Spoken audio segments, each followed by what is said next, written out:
Dahil sa inaasahang dagsa ng mga lalahok sa protesta kontra katiwalian sa linggo, pansamantalang isasarado ang ilang kalsada sa QC, ayon yan sa Metropolitan Manila Development Authority o MMDA.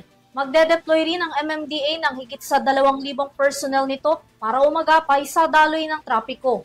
Sunod na yan sa balita ni Catherine Landicho. Magdadeploy ang Metropolitan Manila Development Authority o MMDA ng mahigit 2,400 personnel sa inaasahang malawakang rally sa People Power Monument at Lunetas sa November 30. Ayon kay MMDA Chairman Romando Artes Jr., bukod sa pagmamando ng trapiko ay tutulong din ang mga tauhan ng ahensya sa pagtugon sa anumang road emergency at sa paglilinis matapos ang pagtitipon. Dahil sa inaasahang dagsa ng mga kalahok, magpapatupad ang MMDA ng ilang road closures sa Quezon City at Maynila. Ipapalabas din ang kumpletong listahan ng mga apektadong kalsada sa kanilang social media page. Magkakaroon din ng adjustment sa mga barriers sa EDSA upang mabawasan ang mga abala para sa mga motorista.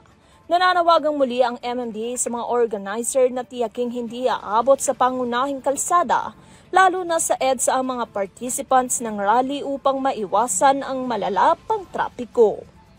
Para sa EURTV News, Catherine Landicho, sumasaludo sa bawat Pilipino.